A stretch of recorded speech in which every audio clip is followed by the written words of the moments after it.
આજના દિવ્ય સત્સંગમાં કર્મ ભોગનું રહસ્ય જાણીશું. જ્યારે મનુષ્ય પોતાને કર્તા માને છે અને સારા કાર્ય પણ કરે છે, ત્યારે તે મનુષ્ય સારા કાર્યને પણ પોતાની સાથે બાંધી લે છે. બુરા કાર્યોને તો તે પોતાની સાથે બાંધે જ છે, પણ સારા કાર્યને પણ બાંધી રાખે છે. અને ઘણી વખત એવું થતું હોય છે કે મનુષ્યના બુરા કર્મો તો સમાપ્ત થઈ જાય છે, હોતા જ નથી, પણ સારા કર્મો હોય છે, પુણ્ય કર્મો હોય છે, અને આગળ તે પુણ્ય કર્મો પોતાની સાથે બાંધીને રાખે છે, અને એ જ પુણ્ય કર્મો વારંવાર જન્મ લેવાનું કારણ બને છે. માટે પોતાને કર્તા ન માનશો, પણ ઈશ્વર જે કરે છે એમાં સહયોગ આપો. પોતાને નિમિત્ત માત્ર માનો, કર્તા ન માનશો. જ્યારે તમે પોતાને નિમિત્ત માત્ર માનશો ત્યારે બુરા કર્મ થશે નહીં અને સારા કર્મ તમે તમારી સાથે બાંધશો નહીં. અને આ રીતે જો તમે જીવન જીવશો તો ધીરે ધીરે જીવન મુક્તિના માર્ગે પ્રયાણ કરશો. તમે જોયું હશે, ઘણા મનુષ્યો દાન આપે તો દાન આપીને 25 જણાને કહી આવે કે અહીંયા અમે તો 25,000 દાન આપ્યું, અહીંયા 25,000 દાન આપ્યું, અહીંયા 25,000 દાન આપ્યું. એ 25,000ને પોતાની સાથે બાંધીને ફરી આ ચક્રમાં ફસાય છે. માટે ધ્યાન રાખો, આ મોહથી, આ અહંકારથી બચો, તો જ આ માર્ગે તમે આગળ વધશો. કોઈ કાર્ય કરી દેવું એટલો જ કર્મ ભોગ નથી, પણ કોઈના પ્રત્યે બુરા વિચાર, નેગેટિવ વિચાર રાખવા તે પણ કર્મ ભોગમાં આવે છે. જેમ કે તમે કોઈ વ્યક્તિ પ્રત્યે નકારાત્મક વિચાર રાખો છો, બુરા વિચાર રાખો છો, તેનું અહિત થઈ જાય એવો વિચાર કરો છો, ત્યારે ભલે તમે તેનું અહિત કરતા નથી, પણ વિચાર તો રાખો છો ને. અને તમારા વિચાર રાખવાથી, એના પ્રત્યે તમારા નકારાત્મક ભાવ રાખવાથી શું થાય છે? હવે સામે ઘણી વખત તો સામેવાળાને ખબર નથી હોતી કે મારા પ્રત્યે આના મનમાં આટલા નેગેટિવ વિચારો છે, આટલા અહિત વિચારો છે. એ તો શાંતિથી એનું જીવન જીવતો હોય છે, અને તમે એના પ્રત્યે અહિત વિચારી, નેગેટિવ વિચાર રાખીને તમે કર્મ ભોગના ચક્રમાં બંધાઈ જાઓ છો, અને એ કર્મો પણ તમારે ભોગવવા જ પડે છે. માટે તમારા ભાવ, તમારા વિચારો પર ખૂબ ધ્યાન આપો, તો જ આ કર્મ ભોગના ચક્રથી તમે બચી શકશો. નહીં તો દિવસમાં હજારો કર્મ ભોગ તમે ઊભા કરી દો છો. હજારો કર્મ ભોગ તમે ઊભા કરી દો છો. માટે જાગો. જીવનમાં કોઈના પ્રત્યે પણ અહિત વિચારશો નહીં, બુરું વિચારશો નહીં, બુરું બોલશો નહીં, તો તમારા હાથે કોઈ પણ નકારાત્મક કાર્ય થશે જ નહીં. એક પૂર્ણ સદગુરુના સાનિધ્યમાં જ આ કર્મ ભોગ નું એકાઉન્ટ જે છે એ નીલ થાય છે, અને શિષ્યો ની પ્રગતિ થાય છે. સદગુરુ સાનિધ્યમાં, સદગુરુ ચરણમાં કર્મ ભોગ ક્યાં કપાઈ જાય એની ખબર નથી પડતી. કેવી રીતે સુડીનો ઘાસ સોયથી, એવી રીતે શિષ્યોના કર્મ ભોગ કપાતા હોય છે. જેમ કે કોઈનો પગ તૂટવાનો હોય એની જગ્યાએ નખ તૂટી જાય, કોઈનો હાથ ભાંગવાનો હોય એની જગ્યાએ આંગળીએ વાગી જાય, કોઈનું મૃત્યુ થઈ જવાનું હોય એની જગ્યાએ હાથમાં વાગી જાય. નાના નાના ઘાવથી તમારા કર્મ ભોગ કપાઈ જતા હોય છે અને લગભગ મોટા ભાગના કર્મ ભોગ તો શિષ્યોના ગુરુ જ કાપી દેતા હોય છે. જો કે ગુરુ જ્યાં સુધી જીવંત હોય, પ્રગટ હોય, ત્યાં સુધી શિષ્યોને એ દેખાતું નથી. હકીકતમાં જ્યાં સુધી ગુરુ હાજર હોય ત્યારે ગુરુના જીવનમાં થતી ઘટનાઓ શિષ્યોને ખૂબ સામાન્ય લાગે છે કે આ તો સામાન્ય છે, પણ ગુરુના બ્રહ્મલીન થયા પછી એ જ ઘટનાઓ આ વિશ્વ બ્રહ્માંડને અસામાન્ય લાગે છે અને જ્યારે અસામાન્ય લાગે છે ત્યારે ગુરુ બ્રહ્મલીન થઈ જાય પછી આખું વિશ્વ બ્રહ્માંડ તે ગુરુને માને છે, એમના દરબારમાં આવે છે અને મસ્તક ઝુકાવે છે. ઘટના તો ત્યારે પણ હતી, પણ હાજર છે ત્યાં સુધી એ સામાન્ય લાગતી હતી. ઘટના તો એની એ જ છે, પણ જતા રહ્યા પછી એ અસામાન્ય થઈ જાય છે. માટે જાગવું હોય તો અત્યારે સમય છે, અત્યારે જાગો. અત્યારે જાગશો તો કંઈક પ્રાપ્ત કરી શકશો. પછી તો ઠીક છે, હવે પછી જો કે પસ્તાવા સિવાય કંઈ રહેશે નહીં. જાગવું હોય તો આ જ સમય છે, આ જ સુવર્ણ સમય છે. ઘણા બધા શિષ્યોના અનુભવ છે કે આટલો બધો કષ્ટ હતો અને હવે જરાય કષ્ટ રહ્યો નહીં. આટલી બધી તકલીફો હતી, જરાય તકલીફ રહી નહીં. આટલા બધા કર્મ ભોગ હતા, હવે જરાય કર્મ ભોગ રહ્યા નહીં.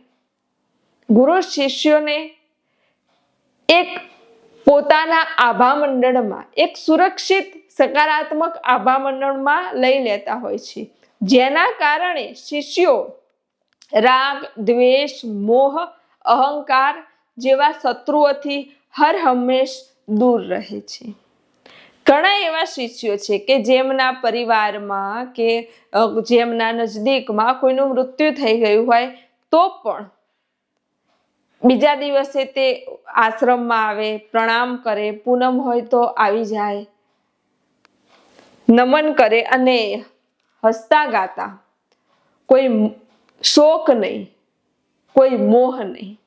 કેમ કે સદગુરુએ એમનો શોક અને મોહ દૂર કરી દીધો છે અને એમને આ જે જીવન છે, આ જે આત્મા છે એનો સાક્ષાત્કાર કરાવ્યો છે. અને ત્યારે જ તો શિષ્યો જાગી ગયા છે. શિષ્યોને ખબર પડી ગઈ છે કે જન્મ અને મૃત્યુ તો શરીરનું છે, ભીતરમાં જે આત્મ તત્વ છે તે તો અજર, અમર અને અવિનાશી છે. તેનો જન્મય નથી, તેનું મૃત્યુએ નથી.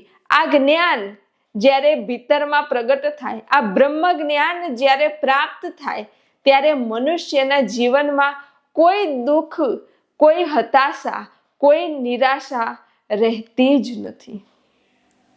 કશું જ રહેતું નથી. શિષ્યો એક સુરક્ષા કવચમાં આવી જાય છે. અને હકીકતમાં જ્યારે તમે ધ્યાન સાધનામાં બેસો, જ્યારે સદગુરુએ બતાવેલા માર્ગ પર તમે ચાલો, ત્યારે ઘણી વખત આસુરી શક્તિઓ, નકારાત્મક શક્તિઓ તમારી આજુબાજુમાં હોય જ છે, પણ સદગુરુના સુરક્ષા કવચમાં રહેવાથી એ તમને તમારા માર્ગથી ભટકાવતી નથી, એ તમારું કંઈ બગાડી શકતી નથી. એ ત્યાંને ત્યાં જ રહી જાય છે અને તમે આ માર્ગે આગળ પ્રગતિ કરી લો છો. ઘણી વખત સદગુરુના જીવનમાં થતી ઘટનાઓ શિષ્યોને ખૂબ સામાન્ય લાગતી હોય છે, પણ હકીકતમાં તે સામાન્ય હોતી નથી, અસામાન્ય હોય છે.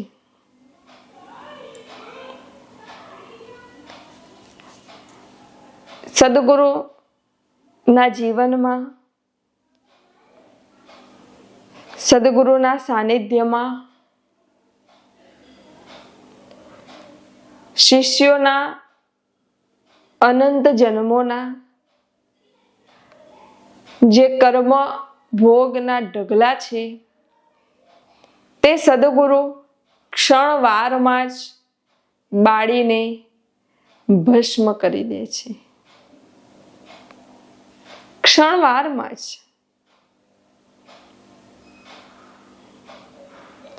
એક સદગુરુ હતા. આ સદગુરુ સાનિધ્યમાં ઘણા બધા શિષ્યો આવતા હતા. હવે આ જે સદગુરુ હતા એમને અહીંયા ઉપર સહસ્ત્રારમાં શૂન્ય શિખરમાં એક ખાડા જેવું પડી ગયું અને ત્યાંથી નિરંતર પાણી નીકળ્યા જ કરે. હવે આ જોઈને શિષ્યોએ કીધું કે ગુરુજી આની કંઈક દવા લઈ લો, કંઈક દવા કરાવો. ત્યારે સદગુરુએ ના પાડી કે ના, આની કોઈ દવા કરાવવાની જરૂર નથી, કોઈ જરૂર નથી. 24 કલાક ત્યાંથી પાણી નીકળ્યા જ કરે અને ખાડા જેવું પડી ગયેલું. એક એમનો નજદીકનો શિષ્ય હતો. એને પૂછ્યું કે ગુરુજી, આ જોઈને મને ખૂબ વેદના થાય છે. તમને આ મસ્તકમાં શું થઈ ગયું છે? આ ખાડો કેમ પડી ગયો છે અને ત્યાંથી પાણી કેમ નીકળે છે? ત્યારે સદગુરુએ કીધું કે આ શિષ્યોના કર્મ ભોગ છે જે ધીરે ધીરે કપાઈ રહ્યા છે, જે ધીરે ધીરે નીકળી રહ્યા છે. એને હું પણ મારી જોડે રાખી શકતો નથી, એને કાપવા જ પડે છે. એટલે આ રીતે ધીરે ધીરે હું એને કાપી દઉં છું, જેથી શિષ્યો મુક્ત થઈ જાય, કર્મભોગથી છૂટી જાય. અને હકીકતમાં જ્યાં સુધી એ કર્મભોગ કપાઈ ન ગયા ત્યાં સુધી સદગુરુના મસ્તક પરથી શૂન્ય શિખરમાંથી એ પાણી અવિરત થોડું થોડું ચાલુ જ રહ્યું. અને જ્યારે કર્મભોગ પૂર્ણ થઈ ગયા, જ્યારે અમુક જે શિષ્યોને શ્રદ્ધા હતી, વિશ્વાસ હતી અને જેમને બહાર નીકાળવાના હતા એ નીકળી ગયા, ત્યાં સુધી એ પાણી ચાલુ રહ્યું. અને પછી જેવા શિષ્યો શુદ્ધબુદ્ધ ચૈતન્ય થઈ ગયા એવું જ એ ખાડો પણ પુરાઈ ગયો અને એ પાણી નીકળતું પણ બંધ થઈ ગયું. તો આવી સદગુરુની લીલા હોય છે. પણ એ લીલાને ઓળખવી, એ લીલાને જાણવી ખૂબ અઘરી છે. સદગુરુને પણ ઘણી વખત નાકમાંથી લોહી આવવા લાગે. 2-3 મહિના થાય એટલે અચાનક નાકમાંથી લોહી આવવા લાગે. એટલે ઘણી વખત શિષ્યો કહે કે ગુરુજી કંઈક દવા લાવો. વારે વારે આવી રીતે નાકમાંથી લોહી આવી જાય છે અને હકીકતમાં થોડો સમય થાય પછી એ લોહી આપમેળે બંધ પણ થઈ જાય. અમુક સમય થાય ફરીથી એક નાકમાંથી, કોઈ વાર 2 નાકમાંથી અચાનક જ લોહી આવવા લાગે અને પછી આપમેળે બંધ થઈ જાય. અને એ પછી કોઈ એવી ઘટના કોઈ પણ શિષ્યના જીવનમાં જરૂર ઘટે કે જેમાંથી તે બચી ગયા હોય, કે જે કર્મભોગ સૂળીનો ઘાસ હોયથી જતો રહ્યો હોય, કે કોઈ એવી ઘટના ઘટી હોય જેમાં આવરણ આવ્યું હોય અને જતું રહ્યું હોય.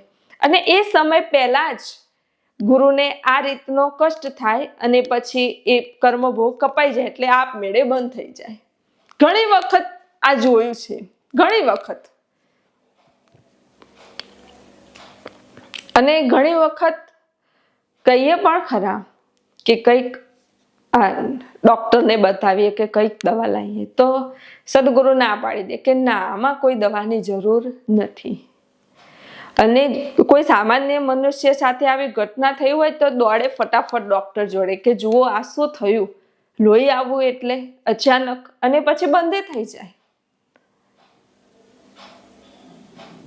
અને ત્યારે જ કોઈ શિષ્યના જીવનમાં એવી ઘટના થઈ હોય અને સૂળીનો ઘાસ હોયથી જતો રહ્યો હોય, એટલે શિષ્ય ત્યાં આવે ને કહે કે આમ થયું ને, અમે બચી ગયા, અમે આ આફતમાંથી નીકળી ગયા. પણ તે શિષ્યોને ખબર ન હોય કે ભોગ તમારો ગુરુએ લઈ લીધો અને એ કર્મ ભોગ એમને ભોગવી લીધો, એટલે તમે બચી ગયા, એટલે તમે નીકળી ગયા. એવું શિષ્યોને દેખાતું ન હોય. આ જોવા માટે ત્રીજું નેત્ર જોઈએ, આ જોવા માટે આત્માની આંખ જોઈએ કે શિષ્યોના કેટલા કર્મ ભોગ સદગુરુ બેઠા બેઠા કાપતા હોય છે, શબ્દો દ્વારા કાપી લેતા હોય છે. ઘણી વખત જોયું છે કે સદગુરુ સાનિધ્યમાં આવતા જે મનુષ્યો હોય, શિષ્યો હોય, લગભગ ઝઘડા લઈને જ આવતા હોય, પરેશાની લઈને જ આવતા હોય, મુશ્કેલીઓ અને સમસ્યાઓ લઈને જ આવતા હોય કે આમ થયું તેમ થયું, એવું જ આવતા હોય. અને લગભગ આવતા બધા પતિ પત્નીના ઝઘડાવાળા જ વધારે હોય કે આમ ઝઘડો થયો, આમ થયો. એવા તો હજારો કુટુંબને સદગુરુએ બચાવી લીધા, હજારો ઝઘડતા હતા શાંત કરી દીધા, બધાને પોતપોતાના ઘરે મોકલીને, એટલે પોતપોતાના ઘરે બધા શાંતિથી રહે એવા દિવ્ય તેમના જીવન બનાવી દીધા. હવે જે ઝઘડો હતો, જે નેગેટિવ એનર્જી હતી, એ બધી જાય ક્યાં? એ બધા કર્મ ભોગ ક્યાં જાય તમારા? ક્યાં જાય એ બધા કર્મ ભોગ? ડાયરેક્ટ ઉપર જતા રહે આકાશમાં? તમે જોવો, તમારા જીવનમાં જોવો, આજુબાજુમાં જોવો, કેટલા ઝઘડતા.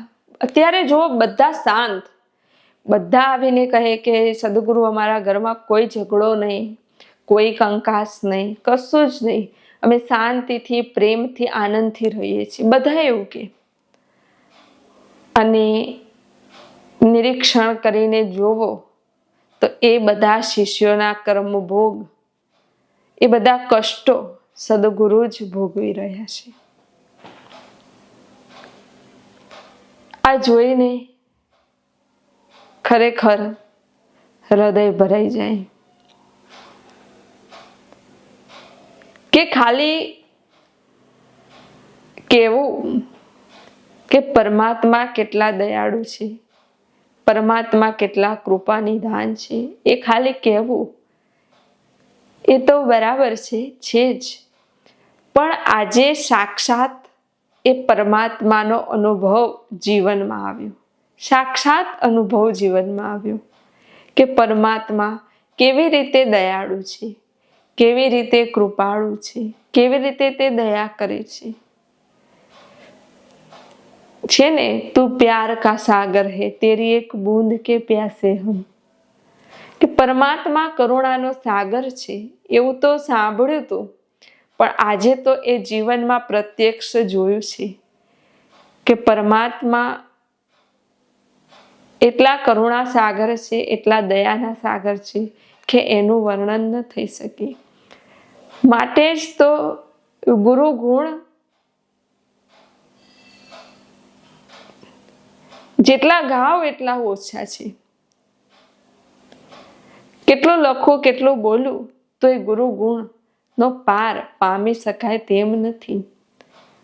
માટે જ ગુરુ બ્રહ્મા, ગુરુ વિષ્ણુ, ગુરુ દેવો મહેશ્વરા, ગુરુ સાક્ષાત પરબ્રહ્મ, તસ્મૈ શ્રી ગુરુવે નમઃ.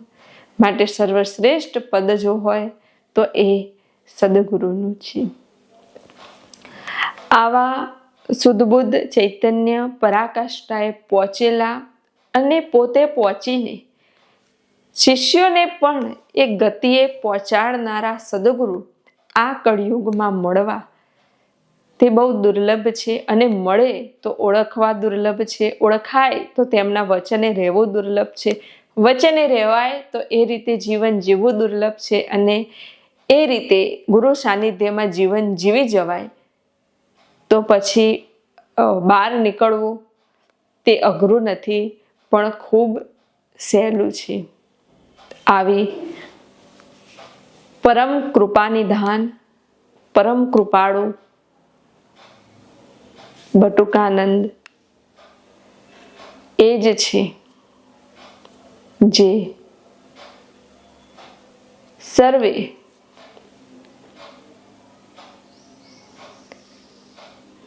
શિષ્યોને આ દિવ્ય માર્ગે ચલાવે છે અને એ માર્ગે તે આગળ વધે તે માટે સતત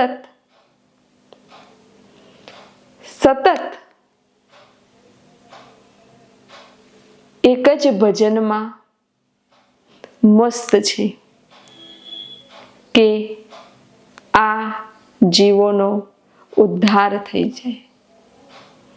આપ સર્વના હૃદયમાં બિરાજમાન પરમાત્માને પ્રણામ.